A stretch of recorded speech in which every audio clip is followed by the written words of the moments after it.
Guys, চলুন বানিয়ে ফেলি এমন চমৎকার একটি হারিকেন। তার জন্য সবার আগে লাগবে এরকম একটি জার, যে কোনো এরকম সাইজের জার হলেই হবে। তারপর লাগবে যে কোনো লুজ পাউডার বা যে কোনো পাউডারের খাপ্পা, এবং তার সাথে লাগবে একটি মজুর বোতল বা যে কোনো ধরনের বোতলের খাপ্পা।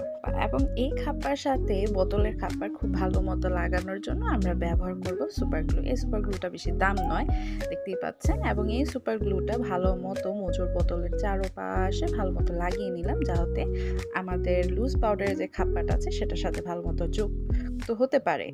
এবং দেখছেনই আমি চেপে চেপে দেওয়ার চেষ্টা করেছি, একটু নড়ে গিয়েছিল, আমি একটু চেপে দিয়েছি এবং এটা পাশে রেখে দিচ্ছি এটা কিছুক্ষণ শক্ত হওয়ার জন্য। এবং পরবর্তীতে আমাদের জারটা নিলাম, জারের উপরেও আমরা একটা মজুর বোতলের খাপ্পা লাগাবো এবং আগেরটার মতন এটাতেও আমরা সুপার গ্লু খুব সুন্দরভাবে এটা চারপাশে লাগিয়ে দিচ্ছি আস্তে আস্তে। এটা আমি ফাস্ট ফরওয়ার্ড করে দিয়েছি, এটা তৈরি করতে আমার বেশ সময় লেগেছিল, পড়েও গিয়েছে হাতে কিছুটা।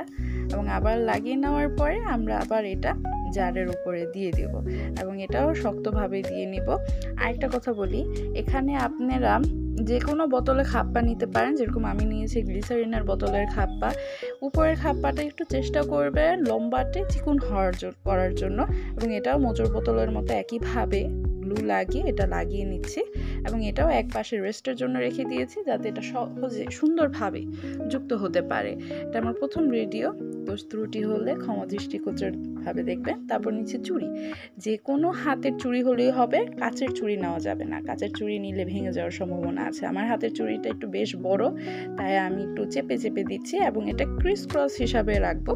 এবং ক্রিস ক্রস হিসাবে রাখার পরে দুই পাশে এটা গ্লু লাগিয়ে নিব, যাতে জারের সাথে খুব সুন্দরভাবে যুক্ত হয়ে থাকতে পারে এটা। হ্যাঁ, তো এরকমভাবে নেওয়ার পরে এটাও কিছুক্ষণ সাইডে রেখে দিচ্ছি, যাতে এটা সুন্দরভাবে শুকিয়ে যায় এবং গ্লাসের সাথে খুব ভালো মতো যুক্ত হয়ে যায়। আপনারা চাইলে প্লাস্টিকের জার দিয়েও করতে পারবেন। আরেকটা চুড়ি নিচ্ছি প্লাস্টিকের, এটাকে দুই পাশে এরকম প্লাস্টার বা প্লাজার যাই বলুন, এটা দিয়ে যুক্ত করার পর একটু বাঁকিয়ে নিচ্ছি। এটা হবে আমাদের হারিকেনের উপরে হ্যান্ডেলটা। দেখতেই পাচ্ছেন কিভাবে আমি বাঁকিয়ে নিচ্ছি। এবং বাঁকিয়ে নেওয়ার পর আমি একটু মাপ নিচ্ছি যে ঠিক আছে না, আমারটা ঠিকই আছে। পরবর্তীতে মেন কাজ দুইটাকে সংযুক্ত করা, নিচের পার্টের সাথে উপরের জারের অংশটাকে আমি গ্লুয়ের মাধ্যমে সংযুক্ত করে দিলাম এবং এটাও কিছুক্ষণ রেস্টে রাখবো শুকিয়ে যাওয়ার জন্য। এবং উপরের অংশটাও আমি ঠিক একইভাবে করব, কিন্তু পরবর্তীতে আমি এটা কালার করার জন্য ব্ল্যাক কালার ইউজ করছি। আপনারা চাইলে অন্য কোনো কালার ইউজ করতে পারেন।